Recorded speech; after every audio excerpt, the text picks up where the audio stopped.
Sem mencionar nenhum ministro especificamente, Lula afirmou que não deixará nenhum deles no meio da estrada ao longo do governo, mas disse que quem fizer algo de errado será convidado a se retirar. Eu não tenho vergonha de dizer que nós vamos montar um governo com gente da política muito competente. Vamos montar o governo com gente técnico muito competente. Eu não faço distinção e não quero criminalizar a política. Todo mundo sabe da nossa responsabilidade. Todo mundo sabe que a nossa obrigação é fazer as coisas corretas, é fazer as coisas da melhor forma possível. Quem fizer errado sabe que tem só um jeito. A pessoa será simplesmente, da forma mais educada possível, convidada a deixar o governo, e se cometeu algo grave, a pessoa terá que se colocar diante das investigações e da própria justiça.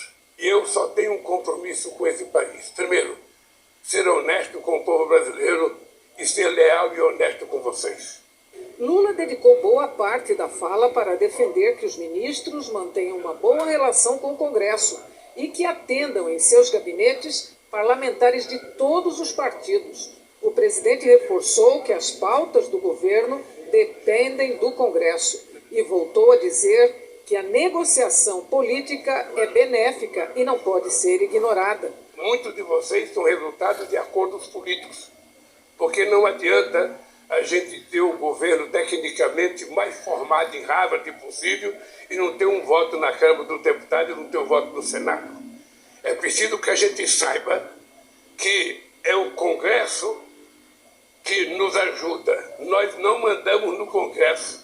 Nós dependemos do Congresso e, por isso, cada ministro tem que ter a paciência e a grandeza de atender bem cada deputado, ou cada senador, ou cada senadora que buscar. Não tem importância que você divija de um deputado ou de um senador. Quando a gente vai conversar, a gente não está propondo casamento. A gente está propondo aprovar uma tese ou fazer uma aliança momentânea em torno de algum assunto que interessa ao povo brasileiro. Não tem veto ideológico para conversar e não tem assunto proibido em se tratando de coisas boas para o povo brasileiro. Então eu quero que vocês saibam, que vocês contem comigo, porque eu tenho consciência que não é o líder que precisa de mim. É o governo que precisa da boa vontade da presidência da Câmara. Não é o Pacheco que precisa de mim. É o governo que precisa, de um bom relacionamento com o Senado. Depois da reunião, o ministro da Casa Civil, Rui Costa, foi questionado sobre o reajuste do salário mínimo, que atualmente está em R$ 1.302, um aumento real de 1,5% em relação ao ano passado. O governo Lula estuda aumentar o mínimo para R$ 1.320, mas esse valor ainda não está garantido. Isso porque, segundo Rui Costa, constatou-se que o governo Bolsonaro represou por meses a concessão de aposentadorias e pensões no ano passado para evitar o aumento de gastos e liberou esse fluxo de benefícios no segundo semestre, especialmente após perder as eleições. Rui Costa explicou que essa medida gerou um impacto financeiro no orçamento maior do que o previsto. O governo atual faz contas para decidir o que seria mais eficiente no atendimento à população: dar um aumento maior ao salário mínimo ou acelerar a fila de quem já reúne condições de se aposentar, mas ainda está esperando. De acordo com o ministro da Casa Civil, na próxima segunda-feira haverá um pronunciamento do ministro do Trabalho, Luiz Marinho, para falar sobre o assunto. Até lá, o governo discutirá alternativas. Há um impacto evidente no tocante do salário mínimo, um represamento que foi feito das aposentadorias e no segundo semestre foi liberado, principalmente depois da eleição, um contingente grande, o que demonstrava que o represamento não era de dificuldade administrativa, era uma estratégia financeira de conter pagamentos, já que, se fosse dificuldade administrativa, não haveria como liberar um volume gigantesco como foi liberado pós-eleição. Então, nitidamente fica, em nossa opinião, caracterizado que a dificuldade não era de fluxo administrativo, e sim como uma estratégia de contenção de pagamentos de aposentadorias. Segundo o Jornal Nacional apurou, na reunião o ministro da Fazenda, Fernando Haddad, aproveitou a presença de todos os ministros e pediu um esforço conjunto para apertar o cinto e cortar gastos. A ministra do Planejamento, Simone Tebet, alertou que a lei orçamentária de 2023 ainda tem que ser sancionada e que só há dinheiro para cumprir as promessas sociais de campanha por causa da PEC do Bolsa Família.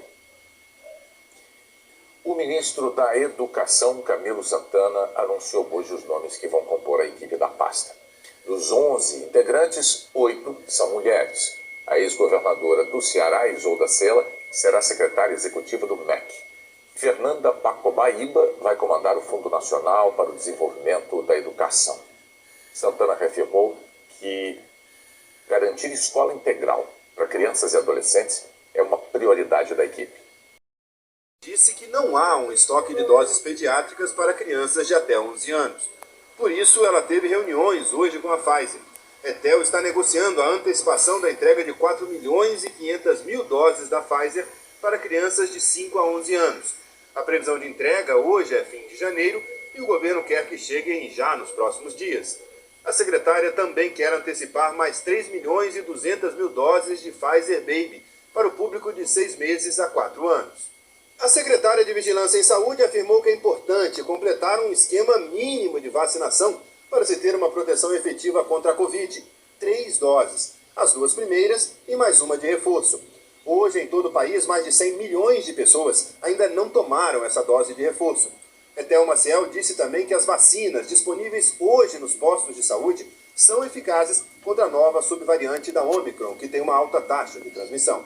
E a ampliação das coberturas que estão lastimáveis. Nós estamos recebendo uma cobertura no Brasil bastante preocupante. A cobertura de 2 doses, ela não chega a 80%, e a cobertura do que nós consideramos da dose, do esquema de 2 doses mais a dose de reforço, não chega a 50%.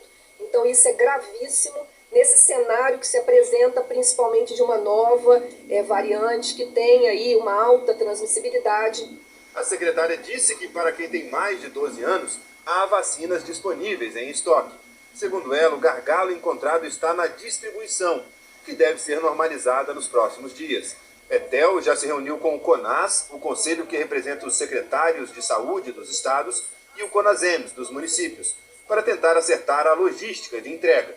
E anunciou que também vai retomar o contrato com o Butantan para a entrega de doses da Coronavac. Os governantes colocassem isso em prática, o meu apelo em prática. Eu peço encarecidamente, governantes, lute para outras mães não passar o que eu passei. Vitor dava os primeiros passos para conseguir uma cirurgia bariátrica pelo SUS. Já a Eliane espera na fila. É quase uma vida inteira de luta contra a obesidade. A cirurgia é necessária para que ela se livre das dores terríveis, da pressão alta e siga trabalhando e cuidando da família. Você só passa na consulta da médica para a bariátrica em 6 meses. Cada consulta é um exame. E até hoje eu não consegui, desde 2019, nessa luta para tentar fazer essa cirurgia bariátrica. Eu me sinto totalmente humilhada, abandonada, discriminada. A cirurgia bariátrica ganhou impulso no final dos anos de 1990 para tratar um dos maiores problemas de saúde pública no mundo e no Brasil, reduzindo o tamanho do estômago e muitas vezes também desviando o intestino. Os pacientes perdem rapidamente o peso que não conseguiam controlar de outras maneiras. O país que tem que lutar contra a fome precisa com urgência enfrentar também a obesidade. A última pesquisa nacional de saúde mostrou que 60% da população está acima do peso. Os casos mais dramáticos são os dos obesos mórbidos. A Sociedade Brasileira de Cirurgia Bariátrica calcula que cerca de 5 milhões de pessoas necessitam da cirurgia. 75% dependem do SUS e a maioria não encontra o que precisa.